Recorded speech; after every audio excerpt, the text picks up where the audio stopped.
99% of the seaweed that's pulled out of the ocean is harvested for food purposes. If you fly along the coast of China, every single bay will look exactly like this. From our sugar kelp off our farms, we make something called a Kelp Cube that's used by smoothie companies as a nutritional boost. We also have a seaweed salad that we produce out of our horsetail. And then we have an ingredient product, which is just bulk, that chefs use for a variety of dishes. People think seaweed is either fishy or salty. This isn't. It has almost no flavor. We actually plant them when they've just emerged from being microscopic.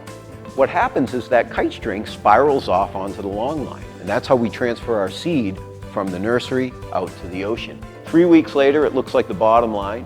6 weeks later, it looks like the top line.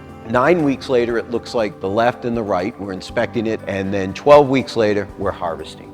So it sits in the ocean only for 90 days. The plants go from microscopic up to 15 feet in length and weigh anywhere from 2 to 5 pounds. Kelp farming starts in the fall and early winter. We put our seed in starting in the 4th week of September, and we start harvesting on February 1st, and we harvest until about June 1st.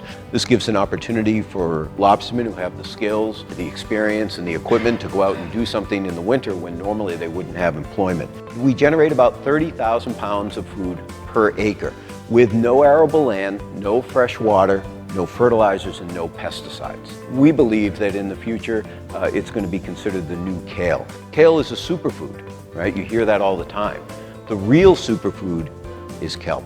We can put it in an Asian seaweed salad, we can use it for sushi, but what else can we use it for? Shrimp, eggs, and kelp for breakfast, or a carrot cake made with 2/3 kelp and 1/3 carrot as a way to boost up the nutrition. People say, how do I treat it? Treat it like a mild green vegetable. We sell actually across the country. Our markets are restaurants from white tablecloth, blue down in Manhattan, to flatbread pizza, which actually is our largest single customer. They buy about 10,000 pounds a year for their 10 pizza stores, and they actually use it as a signature topping on their salad. It's what they're known for. We've been to some of the top chefs in the country, and we've said, here's the frozen, and here's stuff that was harvested today. This stuff was frozen 2 years ago, and here's this. We're gonna mix them up, and you tell us which is which.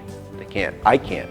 We've created frozen seaweed products as opposed to dried seaweed products. The advantage is we do not have to add the dyes to retain that beautiful color, and it retains its beautiful texture at the same time. So it's really the perfect frozen vegetable. We're actually restorative to the ocean. Kelp acts like a green plant in its mature stage. It takes up excess nitrogen, CO2, and phosphorus.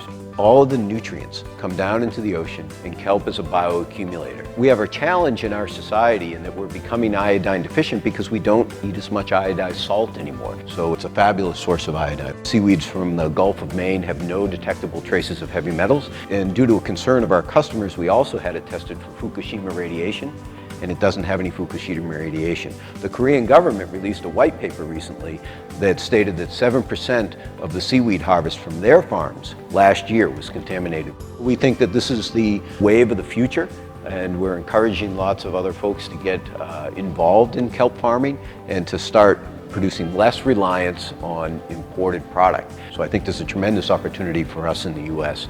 to develop our domestic industry.